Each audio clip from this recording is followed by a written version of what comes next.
Hola amigos y amigas de Casetaguna, bienvenidos a un nuevo vídeo. Seamos sinceros, ¿cuántas veces pulsas el botón de olvidé mi contraseña?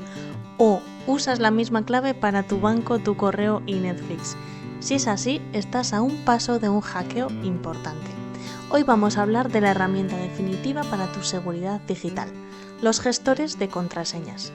¿Qué son? ¿Por qué los necesitas? ¿Y cuáles son los mejores que puedes usar gratis ahora mismo? Empezamos. Básicamente un gestor de contraseñas es una caja fuerte digital. En lugar de memorizar 50 claves complejas, solo tienes que recordar una, la contraseña maestra. Sus principales funciones son 3. Almacenar, guarda todas tus credenciales en un solo lugar encriptado. Generar, crear contraseñas súper seguras que tú no tendrías que recordar. Y autocompletar. Cuando entras en una web, el gestor rellena el usuario y la clave por ti.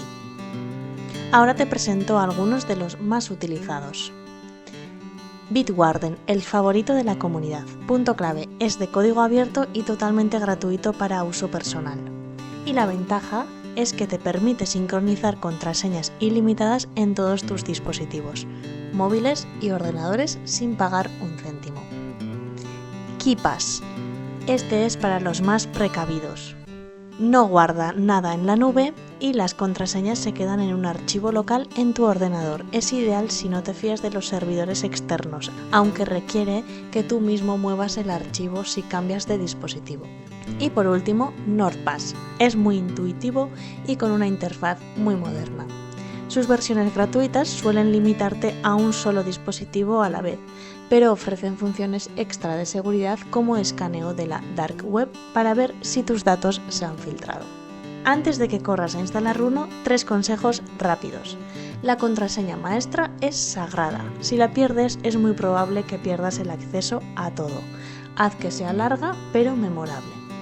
Activa la verificación en 2 pasos. Casi todos estos gestores lo permiten. Es una capa extra de seguridad. Y por último, limpia tus claves. Aprovecha este cambio al gestor para cambiar esas contraseñas viejas como 1, 2, 3, 4, 5 por las que el gestor te sugiera.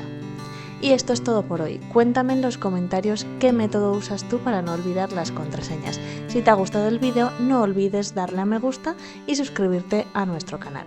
¡Hasta la próxima!